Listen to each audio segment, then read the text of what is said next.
آج کے خطبہ جمعہ کا عنوان طے پایا ہے بھٹکے ہوئے نوجوانوں کو راہ پر لانے کے اصول۔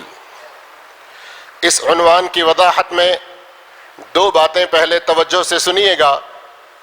پہلی بات، بھٹکے ہوئے لوگ مرد بھی ہیں، عورتیں بھی ہیں، جوان بھی ہیں، بوڑھے بھی ہیں، لیکن یہاں بالخصوص بھٹکے ہوئے نوجوان کہہ کر جوانوں کو ذکر کرنے کی کیا ضرورت ہے؟ تو آپ کو یہ حقیقت معلوم ہونی چاہیے، انسان کی زندگی کا یہ مرحلہ جسے ہم جوانی کے نام سے جانتے ہیں، نوجوان ہی مستقبل کے تابناک روشن قائد ہو سکتے ہیں۔ نوجوان قوم کا قیمتی سرمایہ ہوتے ہیں۔ احادیث اور آیات کی روشنی میں اگر ہم دیکھیں تو نوجوانی اور اس مرحلے جوانی کی بڑی قدر و منزلت بتائی گئی ہے، اور قرآن و حدیث میں اس مرحلے کو غنیمت جان کر آگے کے مرحلے میں پہنچنے سے پہلے اپنے مستقبل کے عزائم کو پختگی کے ساتھ کام کرنے میں، انجام دینے میں پوری تندہی کے ساتھ لگے رہنا چاہیے۔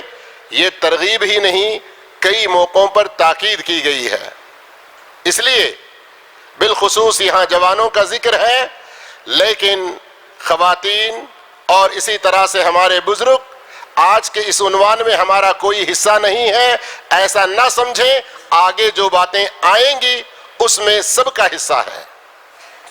دوسری بات یہاں اس میں جاننے کی یہ ہے کہ اللہ رب العالمین نے انسانی مراحل کو 3 مرحلوں میں تقسیم کیا، جیسا کہ سورۃ الروم کے اندر بھی اس کی وضاحت موجود ہے۔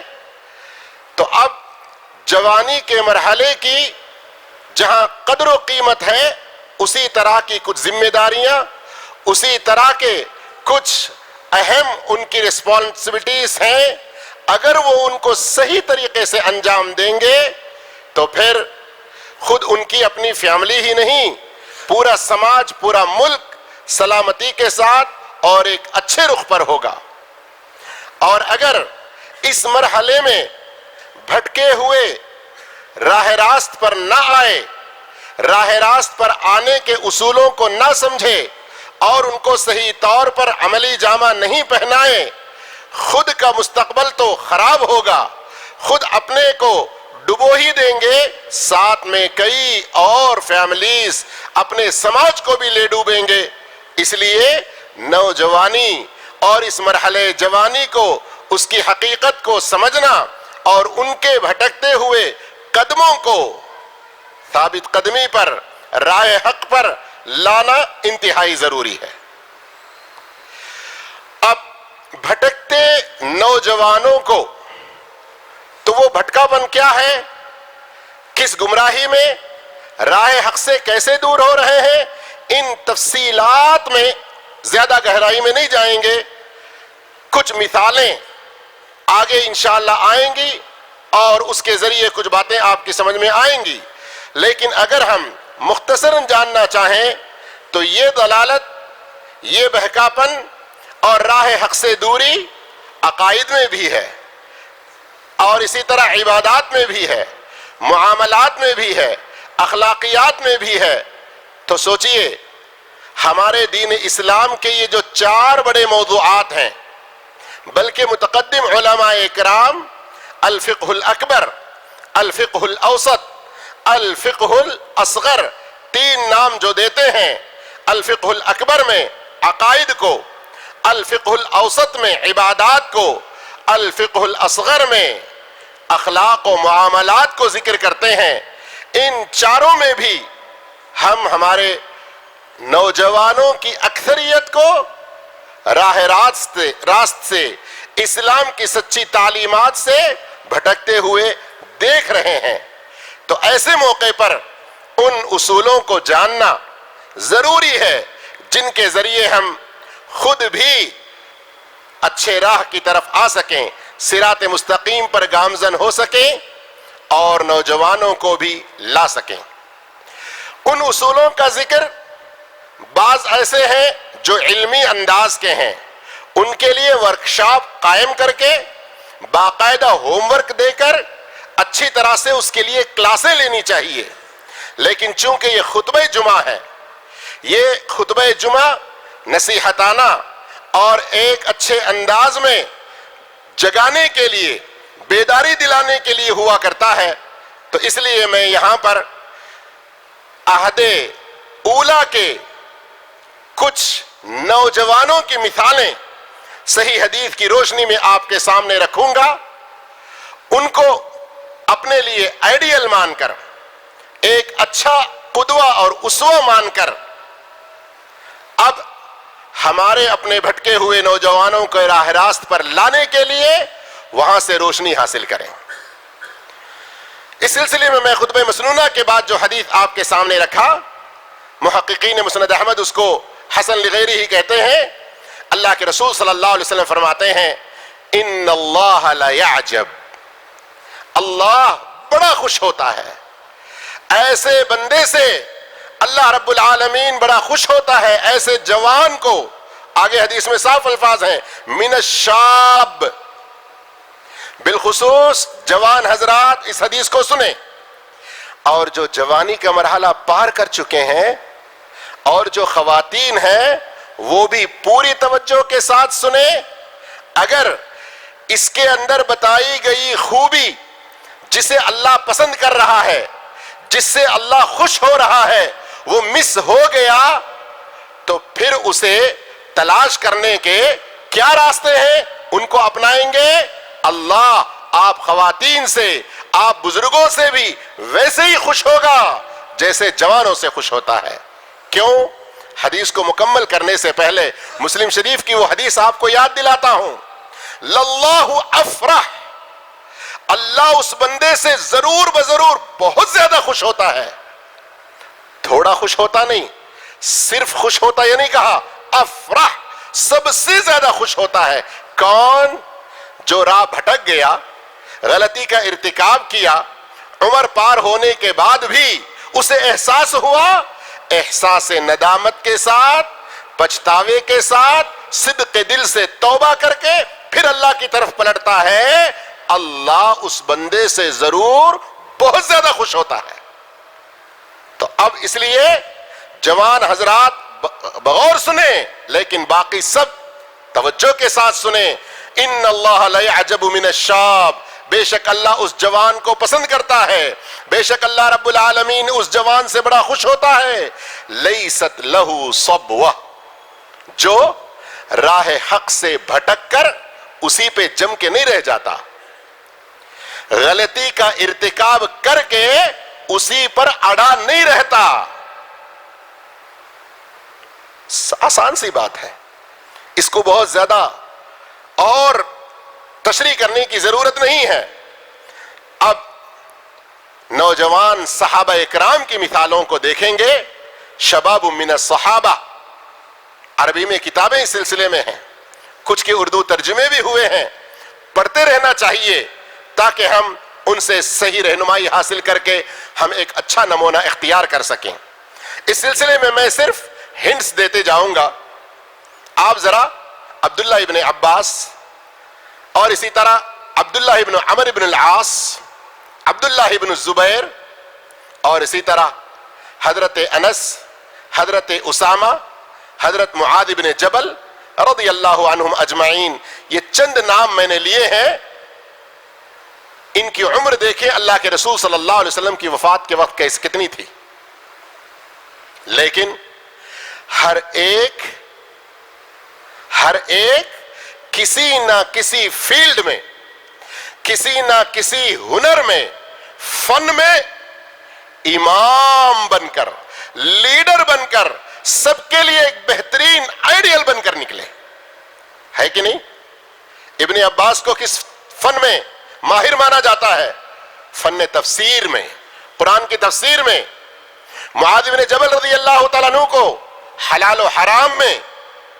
حضرت اسامہ بن زید 17 سال کا نوجوان، آج ہمارے پاس کیا کہتے ہیں؟ عجیب بچہ ہے نا، چھوڑو کل کے دن سمجھتا.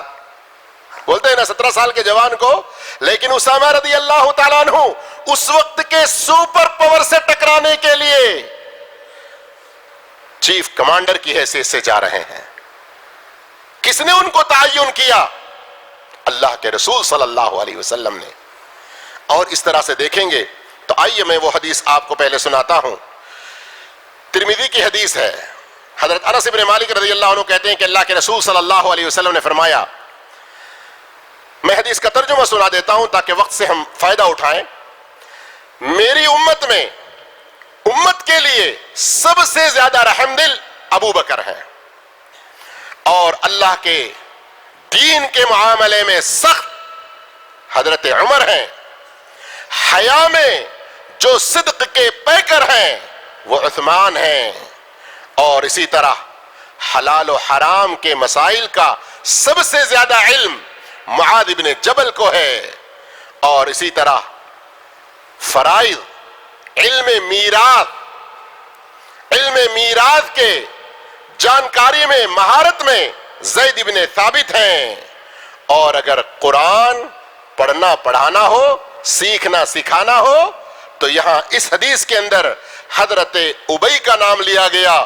اور دوسری ایک حدیث میں، جو تم میں سے چاہتا ہے قرآن کو ویسے ہی پڑھے جیسے تر و تازہ نازل ہوا تو عبداللہ ابن مسعود سے پڑھے. تو یہ صحابہ اکرام کے جو نام لیے گئے ہیں، ذرا اگر آپ دیکھیں گے یہ تقریباً سب کے سب نبی کریم صلی اللہ علیہ وسلم کی وفات کے وقت، بالخصوص ان میں زید بن ثابت، ابی بن کعب، معاذ بن جبل، علم کے چند پہلوؤں میں ان کو جو امام، ان کو جو ماہر کی حیثیت دی گئی اور ان سے سیکھنے کی ترغیب دی گئی. تو یہاں میں جوانوں کو بالخصوص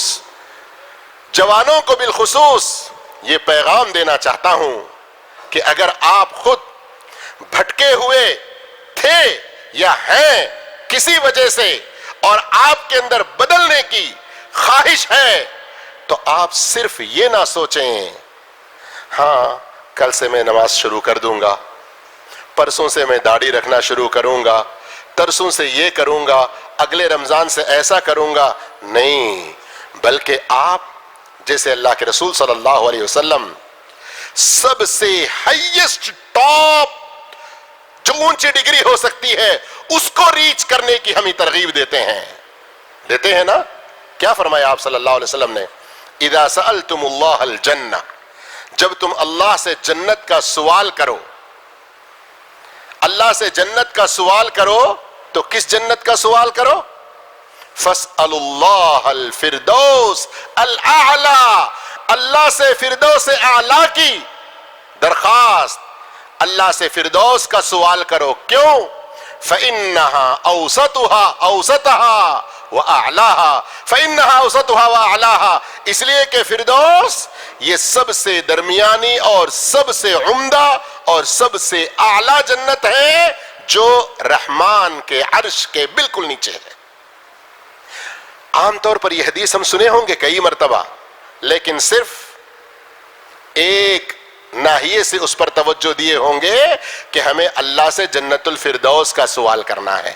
نہیں، دنیا کے ناحیے سے بھی اگر سوچیں، اس حدیث کے اندر ہمارے لیے یہ پیغام ہے، ارے نہیں جی پاس ہے تو بس سے، ارے 35 مارکس آئے تو سے بس سے، ارے کیا جی وہ خالی ذرا سرٹیفکیٹ دکھانا ہے، باقی اپنا میرے فلان جاننے والے میں کیسا بھی کام نکال لیتا ہوں.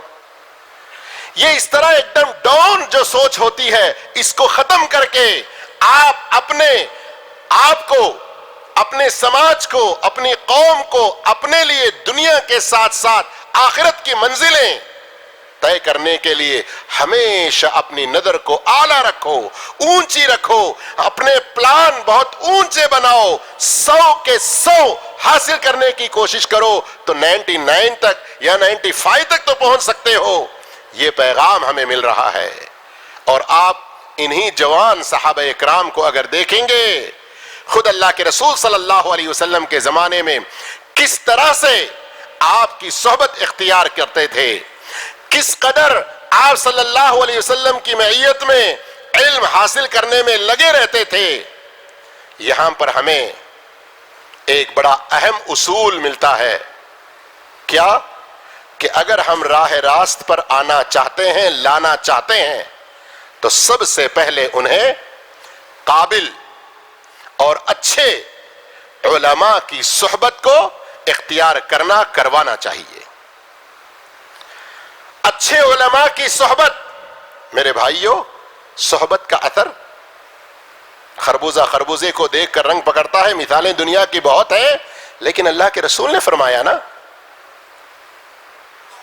الرجل علی دین خلیلہ، انسان اپنے ساتھی کے، اپنے دوست کے، جن کے سنگت میں وہ ہے، ان کے دین کو اپناتا ہے، ان کے طریقے کو اپناتا ہے، ان کے راستے کو اپناتا ہے. فَلْيَنْظُرْ مَنْ يُخَالِلْ. تو اب ہمیں چاہیے بالخصوص جوانوں کو کہ علم حاصل کرنے میں خوب محنت کریں اور گہرائی کے ساتھ علم حاصل کریں، اچھے علماء کی صحبت اختیار کریں. اور پھر آپ دیکھیں کچھ بنیادی اور فرائض ہیں، عبادات میں بھی، حقوق العباد میں بھی، اخلاق و معاملات میں بھی فرائض ہیں کچھ، ان کو ہر حال میں سیکھیں. پھر اس کے بعد کچھ ایسی چیز ہوتی ہیں جن کے اندر اور ڈیپ میں جانا یہ زیادہ فائدے مند ہوتا ہے. اب اپنا اپنا انٹرسٹ دیکھنا چاہیے. جس طرح سے 10ویں کلاس تک بیسک سارے سبجیکٹ پڑھائے جاتے ہیں نا، اس کے بعد آپ چوائس کرتے ہیں کہ میں بائی پی سی میں جاؤں یا کامرس میں جاؤں یا بی ایس سی میں جاؤں، ہے نا. تو یہ صحابہ اکرام جن کے بارے میں اللہ کے رسول صلی اللہ علیہ وسلم نے کچھ شہادتیں دیں، کچھ اسپیشلٹیز دیں کہ یہ علم فرائض میں، یہ علم تفسیر میں، وہ حلال و حرام کے علم میں، یہ علم القراءات میں، تو اس طرح فرائض کو حاصل کریں ہر صورت میں کرنا ہے. اس سے کوئی چھٹکارا نہیں، ہر ایک کو کرنا ہے، بچپن سے ہی شروع کرنا ہے. اس سے آگے بڑھ کر اسپیشلٹیز، فن کے مختلف فنون میں ہم آگے سبقت کریں، اس کے اندر اختصاص پیدا کریں، تو پھر ویسے علماء کی صحبت اختیار کریں. اس لیے کہ ہر ایک اپنی عمر کے ہر مرحلے میں کالج میں ہی جائے، کلیت الحدیث میں جائے، کلیت الشریعہ میں جائے، کلیت القرآن میں جائے، کلیت الادب میں جائے، اس طرح سے ہم ڈیفائن نہیں کر سکتے. حالات مختلف ہوتے ہیں، لیکن اگر اپنے کام میں لگے رہ کر، حلال کمائی میں لگے رہ کر کچھ وقت نکالیں، اور پھر خاص علماء کرام جو جس فیلڈ کے ماہر ہیں ان سے اس میں اختصاص اپنے اندر پیدا کرنے کی کوشش کریں. اسی طرح علم کو آگے بڑھایا جائے گا. اور آج بعض وقت ہمیں خیال آتا ہے، بعض ہمارے نوجوان بھی شکوہ کرتے ہیں علماء کرام ٹائم نہیں دیتے ہیں، یا بعض شکایت کرتے ہیں فلاں کے پاس یہ چیز تو بڑی اچھی ہے، ان کے اندر اتنی خامیاں ہیں.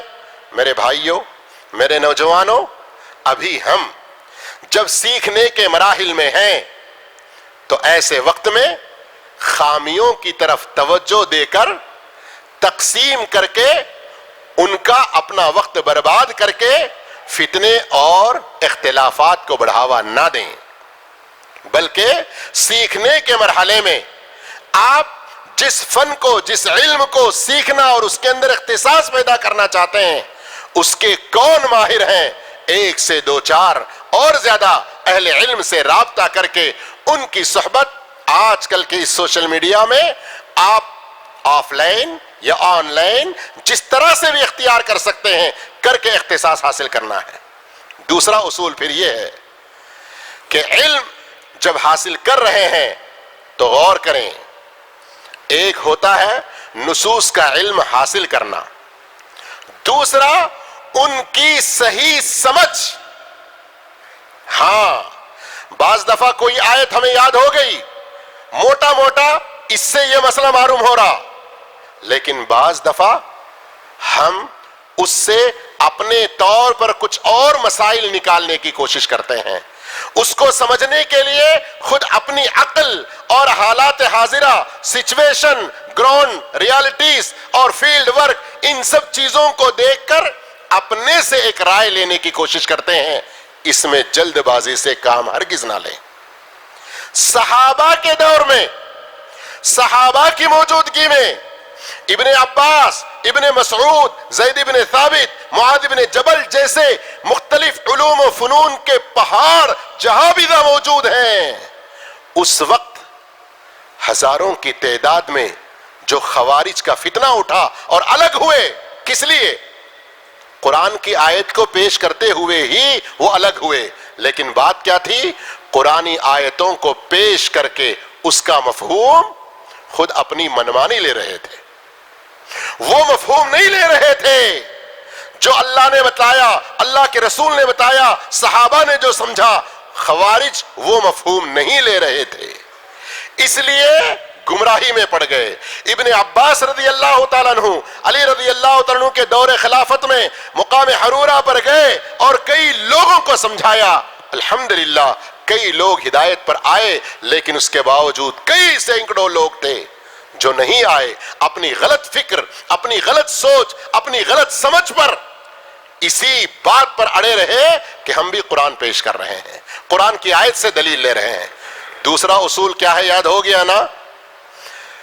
آپ نے قرآن و حدیث کے نصوص پڑھ لیے، اپنے آپ میں اس کے میننگز، اس کے مطلب اور ان کی اور تفصیلی کوئی مفہوم نکالنے سے بچے رہیں۔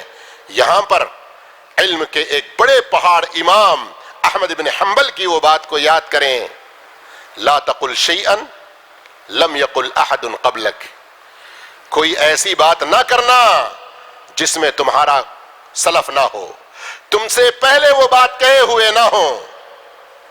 اور ہم شیخ ابن عثیمین رحمہ اللہ جو عصر حاضر کے امام، فقیہ، کتنے سارے علوم و فنون میں ماہر، جب ان کی کتابیں پڑھتے ہیں، ان کے شروحات پڑھتے ہیں، کتنی جگہوں پر نظر آتا ہے یہ قول بڑا اچھا لگتا ہے، یہ رائے بڑی اچھی لگتی ہے، لیکن میں نہیں کہتا۔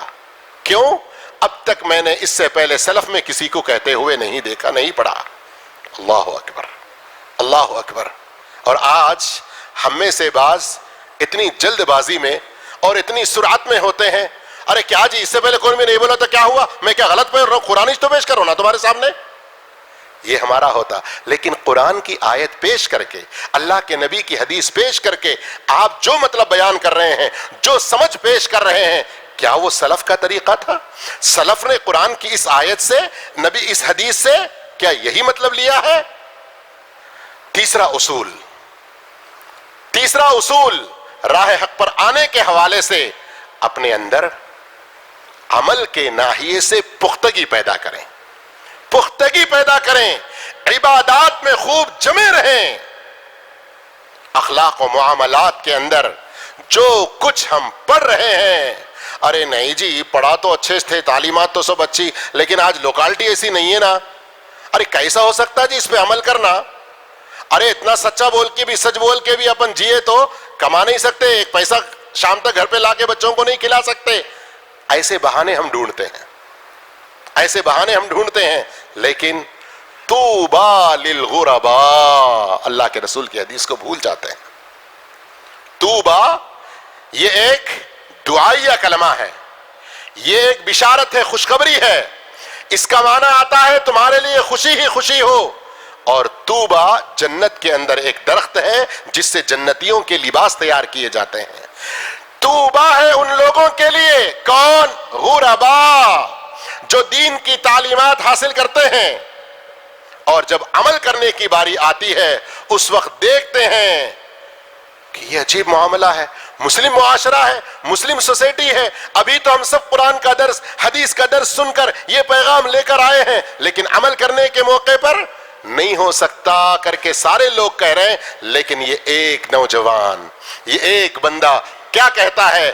دنیا والے کچھ بھی سمجھیں، یہ آج کے زمانے میں مجھے سچائی کو اختیار کرنا ہی کرنا ہے، میں رشوت نہیں لوں گا، حالات کیسے بھی ہوں سود نہیں کھاؤں گا، کیسے بھی حالات آ جائیں میں امانت داری پر قائم رہوں گا، چاہے لوگ مجھے ارے کون سے پرانی دنیا میں جی رہا بھی تو، اس طرح کے تانے بھی دیتے ہوں، لیکن میں اللہ کے دین پر مضبوطی سے جمع رہوں گا۔ کیوں؟ اللہ کے رسول کی اس بشارت کو خوشخبری پانے کے لیے۔ ایسا عزم ہمیں رکھنا چاہیے، ایسا عزم ہمیں رکھنا چاہیے۔ تو عبادات، جب بات عبادات کی آتی ہے تو دل کی بھی عبادتیں ہوتی ہیں، اخلاص، محبت، توکل، بھروسہ، خوف، رجا، ان شکلوں میں اور بھی۔ اور اسی طرح عبادات زبان کے بھی ہوتے ہیں، ذکر، تلاوت قرآن، زبان سے اچھی بات کرنا وغیرہ۔ عبادات اپنے اعضائے بدن سے بھی ادا ہوتے ہیں، نماز اور دوسری عبادات کی شکل میں، اور عبادات مالی بھی ہوتے ہیں۔ جب ہم نے علم حاصل کیا، صحیح سمجھ حاصل کی، تیسرا اصول عمل میں پختگی اختیار کریں۔ اور چوتھا اصول یہاں پر یہ ہے کہ ہر ہمیشہ اللہ کی طرف رجوع ہو کر اس سے گریہ وزاری، التجا، دعاؤں کی شکل میں۔ اور یہ بھی بہت بڑا المیہ ہے ہمارا کہ ہم میں سے بہت سارے لوگ 10 سال پہلے، 15 سال پہلے 2-4 جو دعائیں سیکھ لیے تھے، بس۔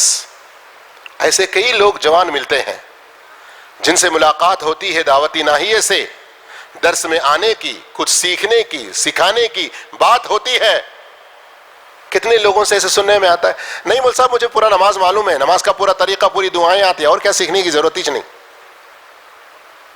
اور ایک شخص کے ساتھ ایسا پیش آیا، میں نے کہا بہت اچھی بات ہے، آپ کو یہ سب معلوم ہے، چلیے اگر کچھ غلطی ہوئی تو تھوڑا سا ہم سدھار لیں گے، التحیات پڑھ کے سنائیں۔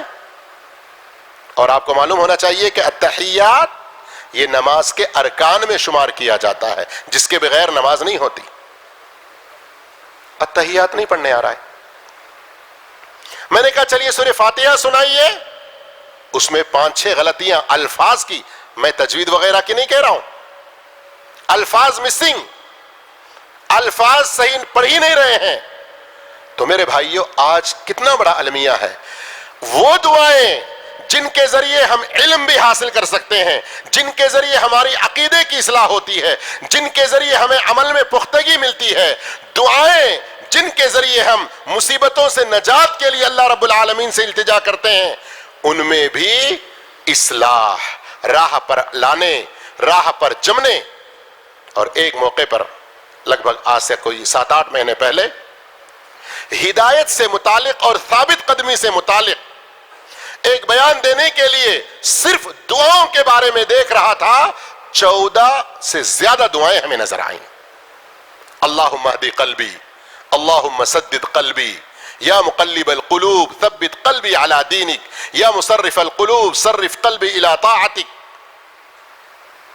اور پھر ترمذی کی حدیث میں وہ دعا جو عام طور پر عرب میں قنوت میں پڑھی جاتی ہے، اور بعض خطبہ جمعہ میں بھی ائمہ اکرام پڑھتے ہیں، بلکہ اگر ترمذی کی حدیث پر غور کریں، ہمارے انجانے پر، یا کب تو بھی سن لیے تو ارے وہ مولصاباں کرتے ہوں گے جی، بس سے انہوں بولتے نا نماز کے بعد ہمیں پیچھے آمین بول دیتے، اس طرح ہم لوگ گزر جاتے ہیں۔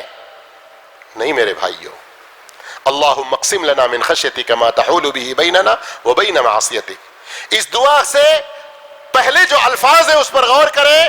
عام طور پر اللہ کے رسول صلی اللہ علیہ وسلم مجلس کے اختتام پر بھی دعا کرتے تھے۔ اگر صرف اس پوری دعا کا ترجمہ آپ ایک مرتبہ دیکھ لیں، حیران ہوں گے کہ ہمارے لیے خود اللہ کے رسول صلی اللہ علیہ وسلم نے کیسی کیسی دعائیں سکھائیں، لیکن ہم ان سے کس قدر غافل ہیں۔ اسی دعا کے اندر ایک بات کیا آتی ہے؟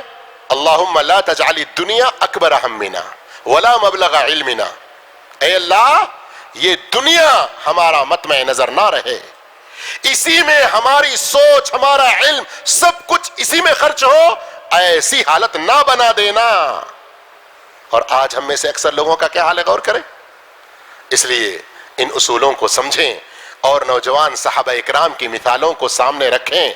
اور آخری پیغام میں یہ دینا چاہتا ہوں، خاص کر وہ خیال رکھنے والے بھائی بہنوں کو، ارے باتیں اچھی تھی جی، ہمارے مول صاحب بھی گئے سو جمعہ میں بہت اچھا بیان کرے تھے، انشاءاللہ بھی عمر لمبی ہے دیکھیں گے نا۔